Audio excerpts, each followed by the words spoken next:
Hi, I'm Norbert Hartl and I want to talk about how visual feedback can improve the software development experience. This is a follow-up to a tweet I did some time ago showing that I used visual feedback when developing a polygon clipping algorithm after Weiler and Atherton. And there was a comment from Kent Beck saying he would love to see a video of this. And as this is a really good idea, so let's do it. I just take the example from the tweet and we can use this to explore why and how visual feedback could improve our experience. So if we put this into a playground and you're a bit experienced in Smalltalk, you can see that the first line, subject vertices, instantiates to an array of 6 points. We can inspect this. Polygon, we know, it's supposed to connect the point 1 to second, second to third, and then we get a shape. As we can see, the first and the last is the same point, so this is a closed polygon. And we could try to imagine what is the shape of this polygon, but then we see it's not that easy. So it takes a lot of memory or mental effort to sketch this shape in your head. It doesn't get any better if you add a second polygon, even though it has only 5 coordinates. It's close to. And I hope we can agree that if it's really hard to imagine the shape of one of these polygons, that it will be really hard to imagine what will be the intersection of these two shapes. So, and this is something we encounter in software development often, that we have a big problem or a final problem, which consists of individual tiny problems that have some cognitive load. Cognitive load means if I take these vertices and I need to have the mental effort to take time and energy to understand what I'm seeing here. And if those tiny problems and their cognitive loads, they add up to the whole program, and often the cognitive load that adds up is way too big for us to handle properly. There's a few strategies how you can get rid of that problem. The bad one, which we often use, is simplifying or trivializing the problem in order to get a problem space that fits in our head. The problem with this is that if you simplify a problem, the odds are pretty high that you leave out a lot of combinations or variations of this whole problem, and you just implement a happy path, meaning something like 10 to 20% of the overall problem. The rest is the problem space for bugs. So if none of these conditions is met, software can fail, and that's something we try to avoid.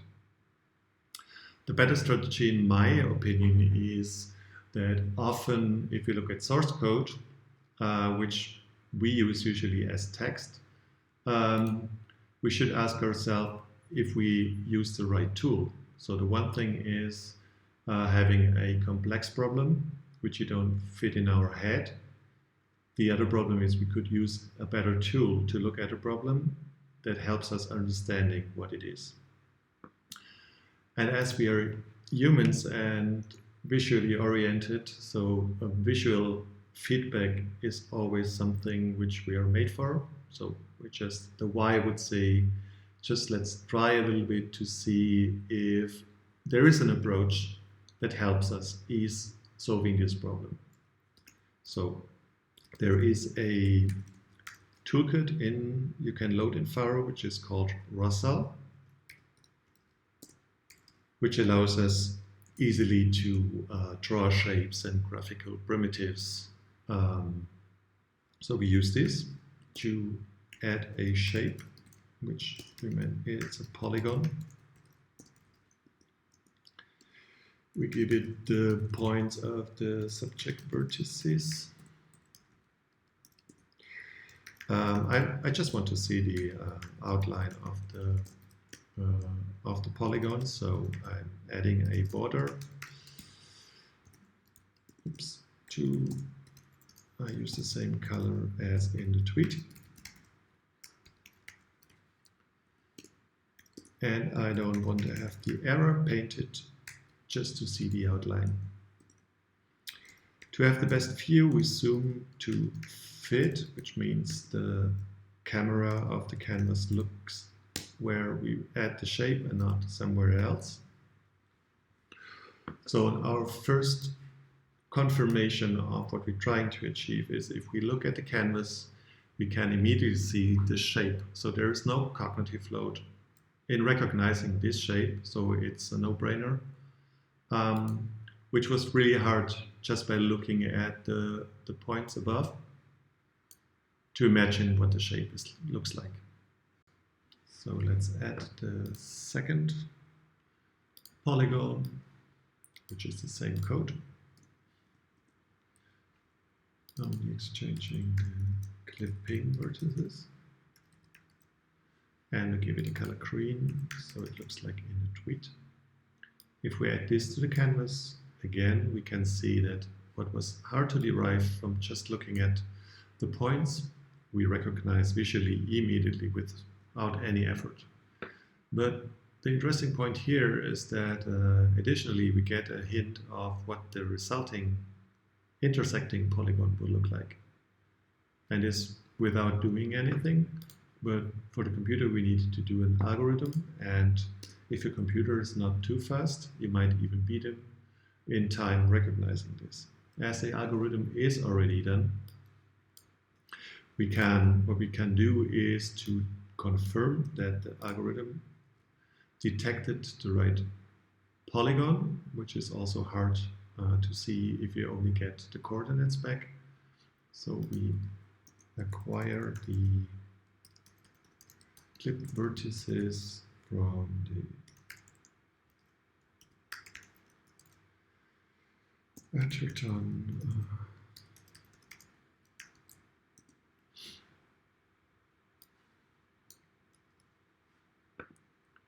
and then put these with the color red on the canvas and have an easy visual confirmation that in this case at least the algorithm was doing its job. So this is already nice, and while developing it's always good to have a visual orientation about what you're doing, because you get not distracted imagining what the shapes look like, where they intersect and such, but you can fully concentrate on the source code and are visually guided by the polygons on the screen. So this is already nice for development, so you get visual guidance about the problem, so you don't get distracted when imagining how the shapes look like. You can just concentrate on the problem solution. And you can always check and add visual entities to get in sync what you have in your mind and what you see is part of the problem. But that's not the end of the story. Smalltalk is an imperative language, which means we write sequences of action which should be executed one after the other, just like in the movie's script. So where one actor A has to say one thing, and after that actor B has to respond another thing. So if it's about the movies, we also can try to make all of these animating or moving. In order to achieve this, we have to look at two things in pharo. So I know a lot of people use text editors to develop software, but we have to recognize that the text we're typing is not actually the source code, because the computer has a hard time parsing this text into a structure which he can understand or execute. So we look at a compiled method for the demo, which is called find intersections. And this is the syntax in Smalltalk to look up a compiled method in a class. If we inspect that, we see first the text, which is rather lengthy, method, which is not refactored yet.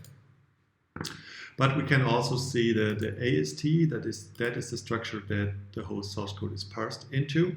So you can click up on the tree and understand that every assignment, if block or something else, gets into a so-called AST node, which is later transferred into bytecode, which is then executed by the virtual machine. Looking at the source code, so there's a big font, so it looks a little bit cluttered, but we can see that here the overlapping pairs with index 2, that's two nested loops that just compare each lines of the polygons if they intersect with each other, which we find here. And if the intersection is fine, there is a block that will get the intersection as an argument. So this is for the demo, this is the one we are interested in, the intersection. But this is nothing we have returned in some way. Sure, we can refactor the code that we can easily have access, but there is another way of introspecting the runtime execution. People that do aspect-oriented programming will find this familiar, and there's something called metalink in pharo. And a metalink can attach to any AST node, which means whenever the program is executed and it passes by the AST node, you can trigger some actions. So the semantics or syntax for the metalink is that it needs a meta object, which gets called when it's being activated.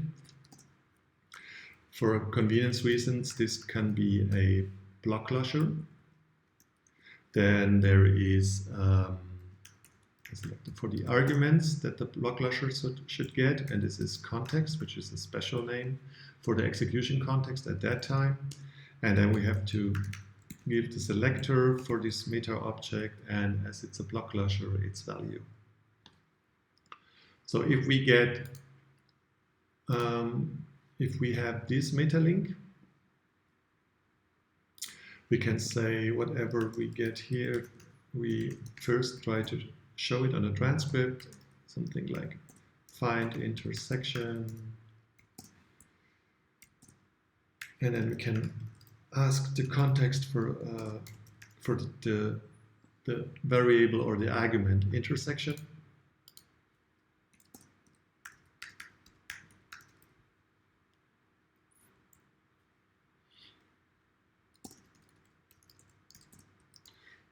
Then we put a CR to have a new line, so we don't write onto each other. So this would be our metalink. So what we learned from the inspection is that we can, in each compile method, can look at the AST, and the AST has something like a block nodes, which extracts all the blocks in the code. And here we see the third is the one we are interested in. Clicking on it and clicking on source code shows us it's the right one. And for demo purposes, we just shortcut these. What you usually wouldn't do is just saying our node is the third block node, inspecting it once again. It's showing yes, it's the right one. And then we can install the node. Next time the execution passes by this node, the metalink should be executed. After that, we just execute the code. That's what we're heading for.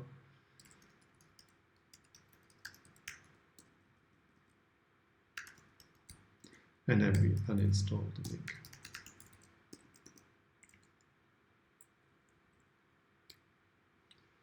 So I copy the important thing down there so we can see this is something we talk about after that. So now let's check if it works. We open a transcript and then we execute the code, and then we can see we found 4 intersection points, but we were talking about visually guided, so we try to turn this into visualization.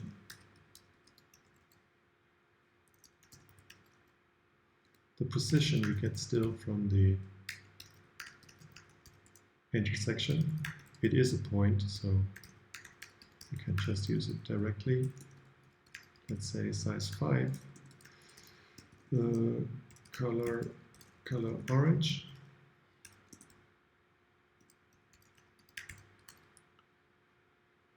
So if we look at the canvas again and execute it a second time, we should get the intersection as orange points.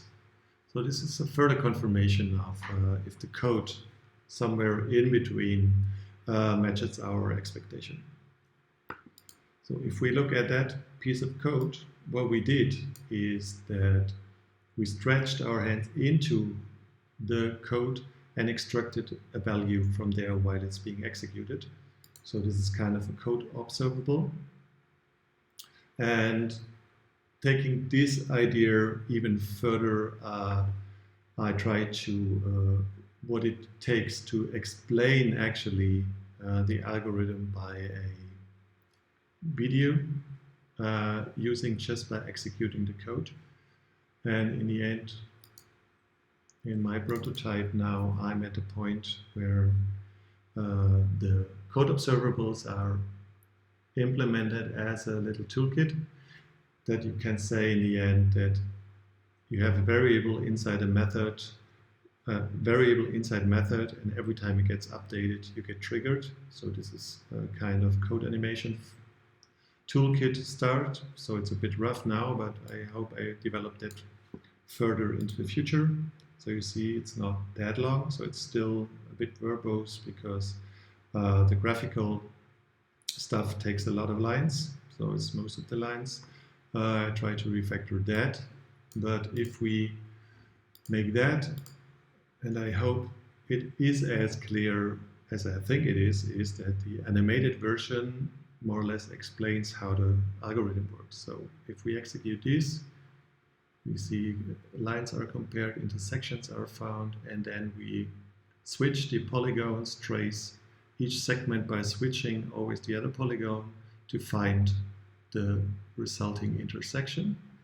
And that is a visual guided explanation how the algorithm works, and it's a great help while developing because you see immediately where you don't be on the path to the right solution. So that's what I wanted to show you. I hope you enjoyed the movie. Okay, bye-bye.